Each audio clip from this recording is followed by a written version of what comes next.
on my, Kieran, you, He was, We're sort of brainstorming. he was using terms that are new, individual use terms that are new. The social science of just studying the issue of microaggressions. Those are the subtle insults that people of color experience too often. They may come in form of insults. They may come in terms of invalidations. You're not really who you say you're not really. They may come in forms of dehumanization. So to a great degree, and I'll definitely let the mental health people address that. In a couple of trainings that I've been to from the Cal Chief side, or California Police Chief side, implicit biases and explicit biases. So as a part of our legitimacy and trust building, we are working on both the explicit biases and the biases that I may have within myself that's causing me to ask every black person that I run into, are you a member of a gang? Or let me ask every Latino male that I run into, are you a gang member? So we have to work, my culture, the police culture, because I have like a bunch of different cultures, right? So the police culture has to identify that some of our officers may think that way, and that we need to change that culturally. So that's some of the training that's going to be involved in the trust building and the legitimacy training specific to implicit and explicit biases, and I think that's where the microaggressions come in. Exactly. Okay. Yeah, the other issue is in the CIT training, it is done by institutional representatives, but yet you have this diverse community out there with racial, ethnic populations, various gender representations, various religious expressions. I heard you mention the word Semitism, whatever else. Who does the sort of training relative to how to communicate, how to react with the various diverse populations within your community? Because you have these officers that have to engage people from these different perspectives that have different attitudes, different beliefs, different values about beliefs. How do you incorporate those? And mental illness. They have a Exactly. different, and so what we have to keep in mind too is the CIT Academy is based on crisis intervention. So we really are training crisis intervention type of techniques. We have, currently is Ratan Bhavnani from NAMI, is the one who does our cultural competency. So tell them what NAMI is. NAMI, the National Alliance of Mentally Ill. Yeah. And so we also have a whole, because it's a mental health based aspect, in our own voice. So NAMI actually comes out and presents that aspect. When you look at specifics, such as what you were describing, one thing that law enforcement's always looking for, in my experience, is briefing information. Right. Because it's a specific topic. Exactly. And what we have, and most of the departments all have, is the intranet. So if someone doesn't make it to a briefing, a lot of those briefing materials are getting put on the intranet, so that if they have an opportunity, if they've missed it, then their sergeants know to keep track of who's seen it and who's not, and they can say, okay, watch this month briefing. And those are great opportunities to give those specific, and they ask for those, and we started creating those in the last year I was there.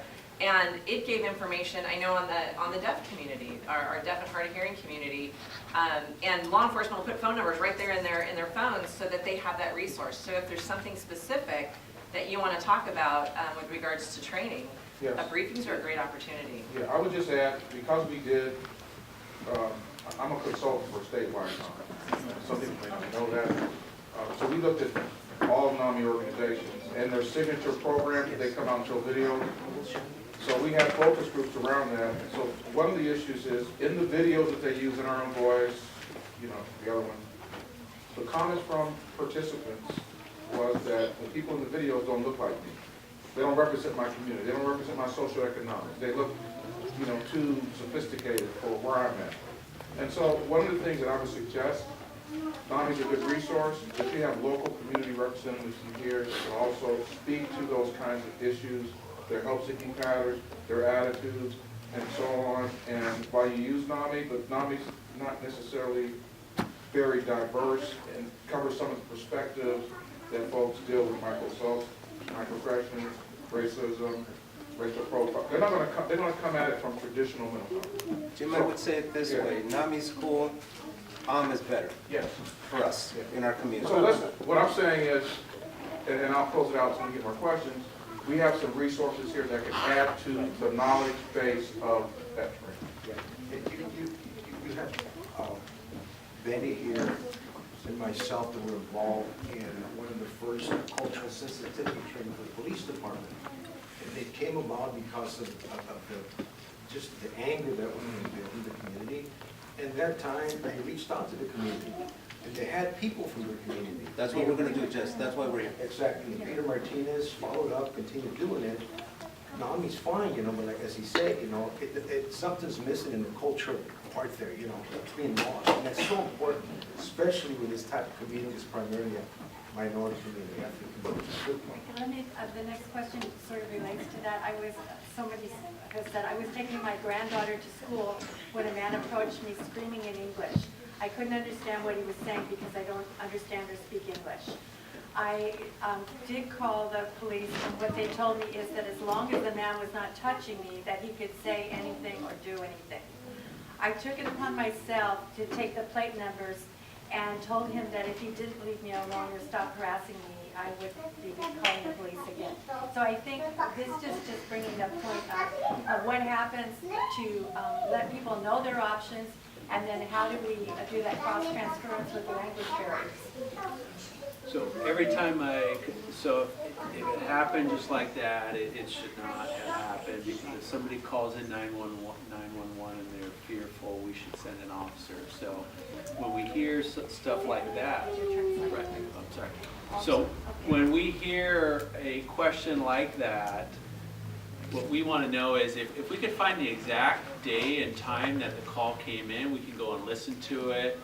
If there's something to learn from it, we can learn from it. So that's what, those types of things, exact date and time, we can go. The nice thing is, every 911 call is recorded. We can go back and listen to it. Officers' contacts with citizens, they're recorded. You can go back and listen to it. It's different than a transcript. We're listening to an audio recording, you can hear those microaggressions, and we can take action on that. So specific dates and time. Señora, tiene que seguir su queja, ¿verdad? Tiene que seguir eso. Y lo que estamos haciendo aquí, and I'll translate real quickly, what we're doing here, lo que estamos haciendo aquí es, estamos desarrollando una relación entre este grupo, la policía y el condado.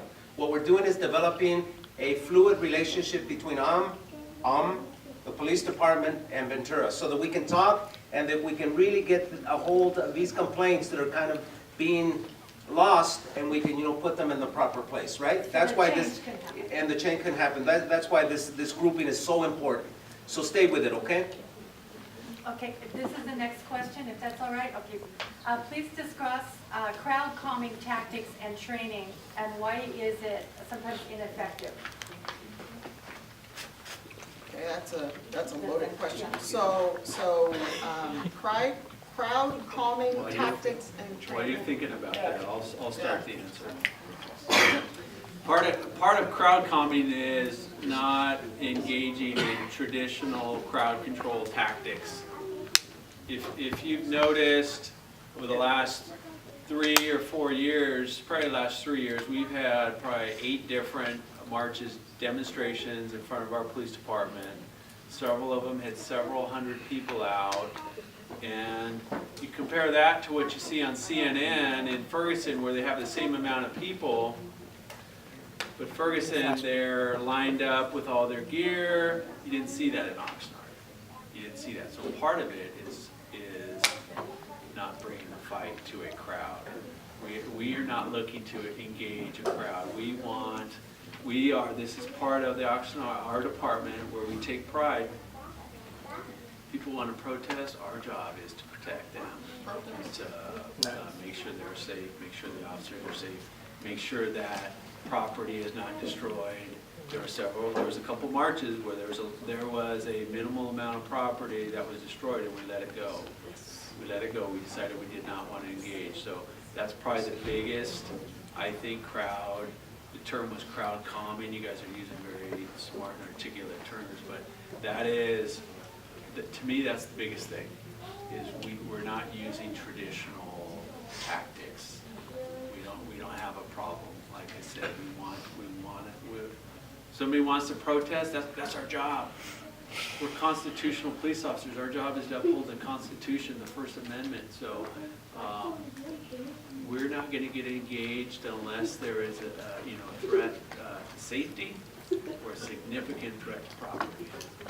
However, what we do ask, and this hasn't necessarily been followed by certain groups, is we just want to have a conversation just to share what the rules of engagement are. We're not trying to share to stop you from protesting, because as Scott said, you said it to Armando, I know we said it to Jess like a billion times too, that we are not here to stifle your ability to exercise your rights. As long as it's peaceful, it's cool. If you get a little loud, that's cool too, we can take that. The problems become when we have safety issues imparted in there, and our officers are trained in certain tactics to keep the fight from coming. Because oftentimes, sometimes groups want to break fight. They want us to flinch just a little bit, and our officers have been trained in this process to take a couple steps back, to really look at the crowd, to be able to articulate safety issues. And if it's not a safety issue, we're going to let you protest, because that's the way it is. And to Scott's degree, I will say we are darn good at what we do, because we haven't had a Ferguson, we haven't had a Boston, we haven't had an Oakland, we haven't had an LA, we haven't had a Phoenix. I can keep going down the list of how we've been able to manage that. And I will tell you, from a law enforcement side, it is hard to manage that, because we want to take care of the situation. We want the situation under control. We want people to be safe. But at the same time, we understand First Amendment rights, and we're here to protect those rights, as Scott said. So that's the police side. Our side is that it takes two to tango, but it also takes two to keep the peace. So the community is very cognizant, very aware, and has been incredibly, demonstrated incredible restraint. There has not been, and I can tell you, because I need to tell you, that I don't know of any organization that has come to the cafe, that come to me, they've spoken to me privately at 12 o'clock, 1 o'clock, 2 o'clock in the morning, and said, we're going to start some stuff. I've never heard that. So the community has its own back covered. And we talk people down, and we communicate. So I want to share that with the police, and I want to tell you that, if you have some issues or concerns about that kind of thing, come, let's talk it over, because what we want to do here is proceed through peace, violence, and love. Non-violence, non-violence. Non-violence. So, yes, Appreciate that. yes. That's good, man. It had to be Mondo. How successful has community outreach and education on CIT been? Maybe this is more for Karan. And how may it be improved, if necessary? So we articulate often, and to be very honest with you, whenever we have a critical incident, officer-involved shooting, use of force that's somehow pushed in social media or in the media, one of the first questions that I get asked, is, was the officer CIT trained? Because now people understand that terminology and understand that training is out there. I know that the police department can do a better job communicating. So we push information out on Facebook. If people call in from the reporter side, we report that information too. Our officers that are CIT trained, they wear a special badge on their uniform also. But I mean, we can commit to trying to do a better job at working with the county to share what we're doing from a regional standpoint within law enforcement. I think we could do a better job with that. How about working with the community, Chief? Debbie, I think, so I was actually one of the founding members of CIT. That was in 2001. I think that back then it was probably better known then, because it was a higher issue then, because we had several throughout the county officer-involved shootings of people with mental illness. So it was kind of more at that topic was more at the forefront. I also think that the National Alliance for Mentally Ill, NAMI, is more of a, City of Ventura and East, they have more of a presence, City of Ventura and East, not as much in Oxnard. And so there needs to be more awareness of that in Oxnard. And I think that keeps Right, coming up. right, and that's why we have this group here, where there's a void, you know, something comes up to fill the void. Great. Yes. There are two that sort of follow. I think Karen wanted to. You know, I just wanted to say, when it comes to the community, every department has a CIT coordinator, and all the sheriff's office also has a CIT coordinator. And though I can't, you know, commit to their schedule, that's up to each department. But that coordinator is kind of that liaison between the community and the department. And so we have a great team, and like I said, every single department and sheriff's office has that. I used to go to community meetings, and that's something that as we became more and more known, KCET actually just recently, because we became so more in the community, but can there be room for improvement? Absolutely. And is it where law enforcement could come to some of those community meetings and be part of that? Absolutely. Yeah, just one quick statistic, and I'm here because I think CIT is a good thing, but using NAMI, they have like 90 affiliates statewide. Probably 90% of them are Anglo. So even though the time might be from a certain ethnic group, but yet the overall paradigm is from that perspective.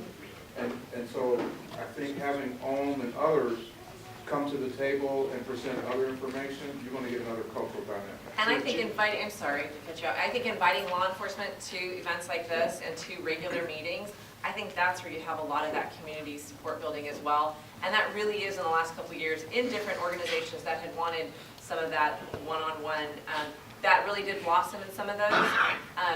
And that could just be what's lacking in needing that law enforcement that's here that can be that representative for you as well. And Jim, if you had somebody from this group that was willing to step up and be a speaker at CIT Academy, we could facilitate that.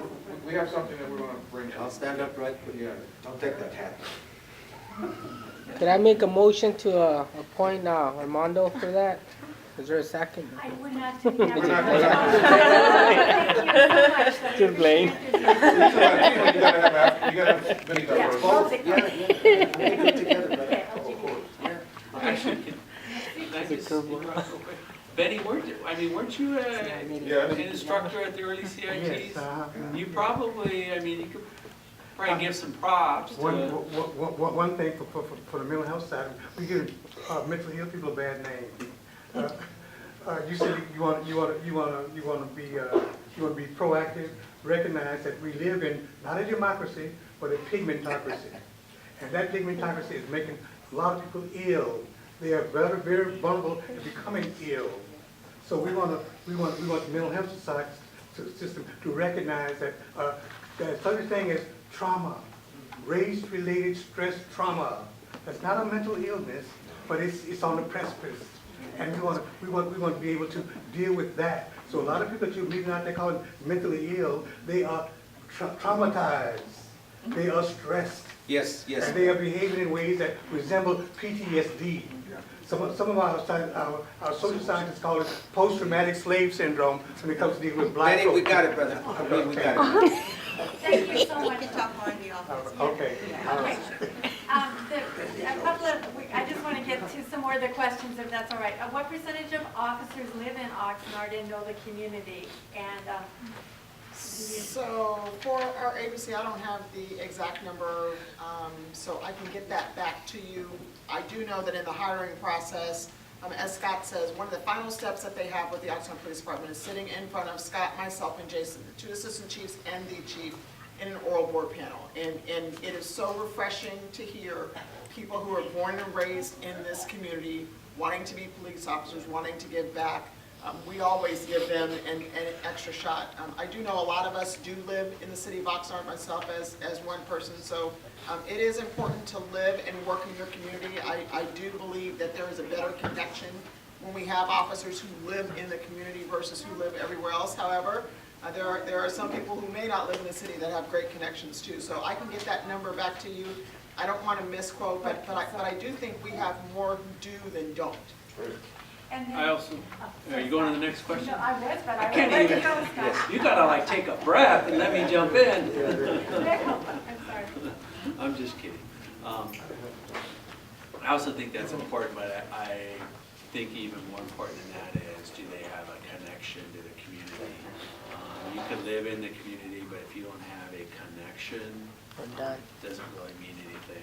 And if you also, from somebody who does the hiring, and it's very hard to get, first of all, people that are willing to step up and wear the badge. It's just not a popular profession right now. Very hard to hire people. And then there's, you know, the written test, the physical test, the medical, the psychological, the background, et cetera, et cetera, et cetera. It's hard to get, it's hard to fill our spots. And if we limited that just to people that lived in the community, it'd be even that much harder. And there's a lot of qualified people that live out of the community. As a matter of fact, when you look at recruiting, one of the best practices, if you want to hire people that look like your community, if you have a very diverse community and you want to hire people that look like them, it's actually smarter to expand the pool because you expand the number of potential applicants. If you hire them, they might move it. Yes. So let's say one takeaway that's resonating in my brain right now that I didn't get until I just got, like one of those aha moments, thank you. When, is it Julie? Jackie? Yeah, Jackie, I'm sorry. When Debbie explained to me that sometimes persons who are traumatized would not feel comfortable talking to police, that was like that's like, holy crap, that makes sense. If you've been traumatized by the system, and I'll say that the system, the man, woman, whatever you want to call us, it would be hard for you to pick up the phone and call and report wrong. I did not make that connection until just now. So having liaisons, I think, is important in the event the said person doesn't want to. I mean, I We've got never got about, that Jackie, till we've got just now. about 9 minutes. We're gonna have 5 minutes of takeaway, okay? Takeaway means we're gonna do something with this, not just vent, right? We're gonna go away with stuff. So maybe a question or two, and then we're gonna go away feeling good about the meeting. Okay, I actually have 3 short ones, I think. The one is from Hector Colon and the Alano Club, and they've been working with people on parole and probation for the last 15 years in one facility. The facility is raising the rent, and they no longer can afford to do that. And there's a chance, a horrible possibility, that they might not be able to continue servicing the many people that they do that wouldn't have an intervention tool or support mechanism. Is there any funding or any other support services that could be put to help a group like the Alano Club? So that, I don't know. County or the police? Any ideas, and you might not even be able to answer it right now, but that would be something we would all support as being a major priority, because that's prevention, and that's one of the things that we're all working together. How can we improve that situation before something happens? Okay, so I wanted to say that one. The other one, the charges against Francisco Romero. 1 second. I think that this question, guys, really bears some real, soul searching, okay? So we're not gonna gloss this one over, okay? And maybe the police department can't say anything about that, but this has been posted, and we've had discussions about this, so go ahead. So actually, in all honesty though, Armando and I have specifically had conversations about Mr. Romero. The case is still pending, and now it is out of my hands or our hands. It is now a judge's call to make that decision on that, so I will say that. Okay, and the one part that was mentioned that might not have been covered is no one else was ticketed. Why? It is in the judicial process right now, and so we issue citations to those persons who we can attest to violated safety and the law or the ordinances, and that's why. Okay, this is one from a 13-year-old. How can the community and the police come to better agreements or a working relationship? I always love a 13-year-old.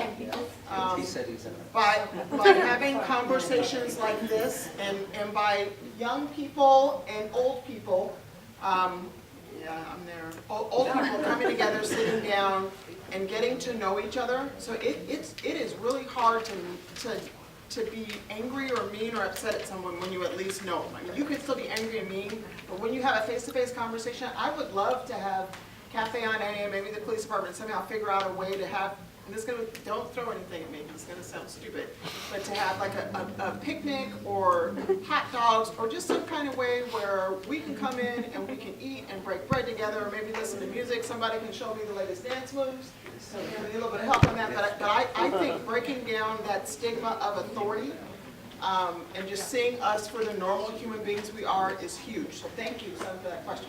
Can I just say that's the definition of community, isn't it? Yes, okay. You guys, we have, right now, the other questions that are here, I'm going to type up and send to Chief Williamson and Scott Whitney and Annie Lane and Kiran. But with the takeaways that the chief has put together so far, we have 3 different parts. One of them is just emailing the questions. And please listen to what you want, okay? What we're gonna discuss. So we're going to try to bring up any other points you have right now that would be obvious, or otherwise we can discuss them after they leave and we can write them up and transmit them. This first one is to push out information and CIT training and how we and the Oxnard Multicultural Mental Health Coalition can work together.